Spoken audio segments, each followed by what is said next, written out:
En Chapinero, pues todo el mundo la conoce o es conocida como una zona de mucha presencia gay, mucha presencia trans, mucha presencia fundamentalmente, ¿no? Y que- sabemos que tienen de pronto, hay un centro comunitario que ahora no está propiamente en Chapinero, sino que está, creo, en Teusaquillo, si no me equivoco. Algunos artículos expresaban la, el riesgo que tenía de desaparecer el centro comunitario, incluso en este gobierno de la señora Claudia López, que es identificada, pues, identificada no, ella es lesbiana, está casada con su esposa que es senadora, y pero que se queja la gente que no ha tenido muchos recursos para, no ha invertido mucho en la población LGBTI, que se esperaba que correspondiera pues como a la condición de género de su comunidad. Este, ¿Qué organizaciones, qué procesos sociales se constituyen, bien sea por la comunidad o por distintas organizaciones sociales que puedan prestar ayuda o apoyo que puedan prevenir como ese riesgo? ¿Cuáles puede identificar usted? Bueno, en primer lugar hay que decir que la política pública LGBT de Bogotá es tal vez de las pocas políticas públicas, tal vez con la de mujer y género, construida fundamentalmente por el movimiento social. Es decir, por allá en las épocas del gobierno Lucho. de, de Lucho, del gobierno de Lucho, son las organizaciones sociales quienes negocian, planifican, organizan, formulan la política pública LGBT, dentro de la cual se encontraba la organización de centros comunitarios. El centro comunitario de Chapinero, que fue el primero, es producto de la organización social y salió inicialmente como un centro que tenía un apoyo privado, fundamentalmente por familia y otras organizaciones. Entonces, es decir, el centro comunitario, si bien subsiste por recursos del Estado, es particularmente un escenario del movimiento social. Entonces, es una cosa bien particular, es decir, no es un acto que desde los gobiernos han construido hacia la población, sino que es la población organizada la que construyó y gracias a unos gobiernos que pudieron también abrir ese escenario. Entonces, digamos que el centro comunitario y los centros comunitarios, porque está el centro comunitario que se encuentra en Santa Fe, en el barrio Santa Fe, de la localidad de Mártires, y ahora tenemos uno nuevo en Gativá, si no estoy mal, o Suba, en Gativá. Estos centros comunitarios tienen un escenario para fomentar la organización de las personas LGBT y obtener servicios por parte de la administración distrital, servicios que están atados a toda la oferta institucional que se tiene desde integración social.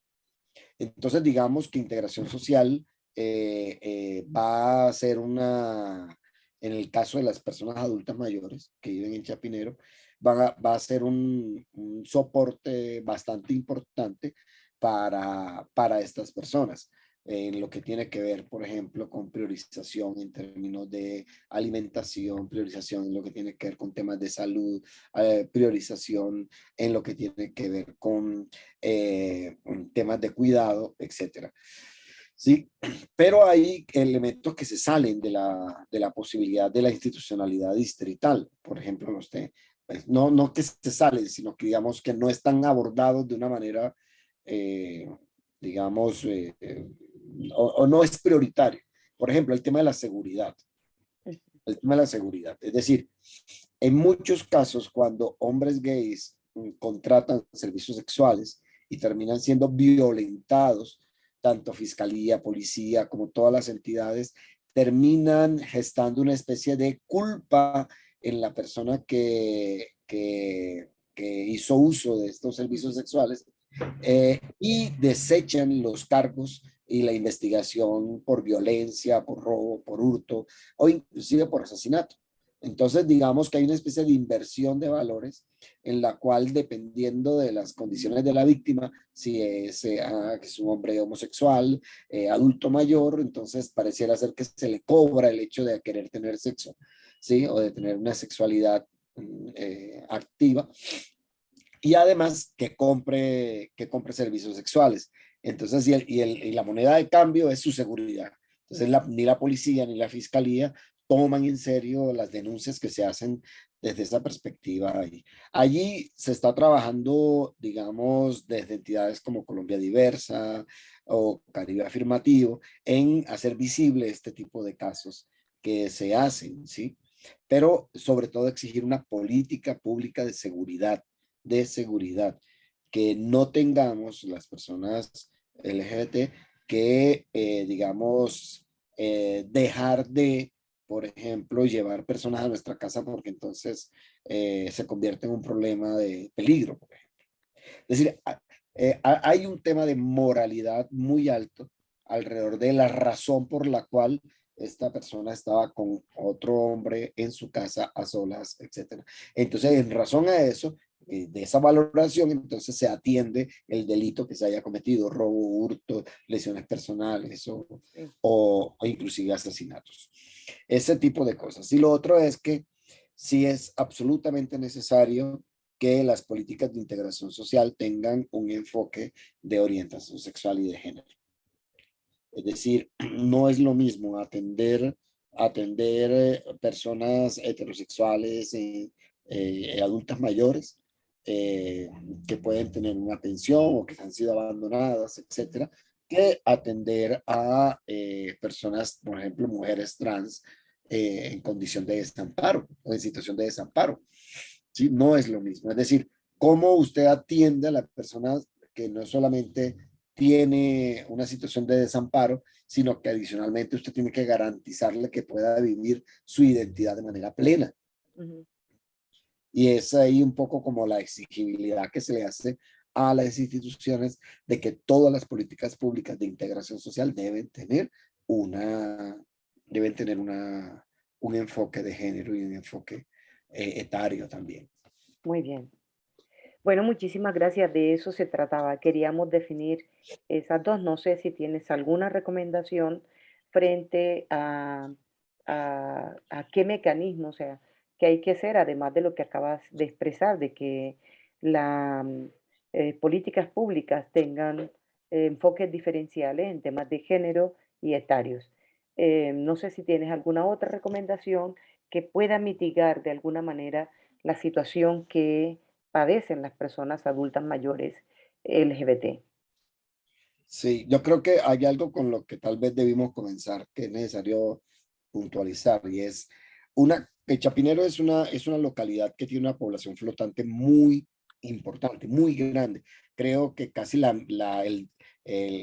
misma cantidad de personas que viven en las UPZ donde se desarrolla la actividad LGBT es la misma cantidad de población flotante que está en ese barrio, pero que no viven allí, que no viven en la localidad. Ujú. Entonces, digamos, tener en cuenta eso es importante a la hora de definir, es decir, qué población es la que realmente vive en Chapinero y no solamente va al consumo en Chapinero.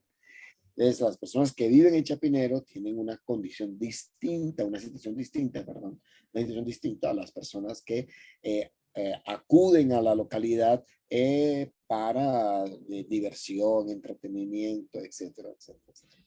Creo que es necesario hacer esas dos variables ahí. Y finalmente decir que las personas adultas mayores son absolutamente invisibilizadas, Mm. tanto las personas heterosexuales o personas que no expresan una sexualidad distinta a la heterosexual, como y fundamentalmente las personas LGBT. Es decir, si hay un nivel de discriminación siendo jóvenes o personas adultas, esa discriminación es mucho mayor cuando son personas adultas mayores. Bien, muy bien, muchísimas gracias. Un abrazo para ti. A tus Cuídate órdenes y mucho. un saludo a todos Bueno, los estudiantes y a todas las estudiantes de la UNAT. bueno, muchas gracias.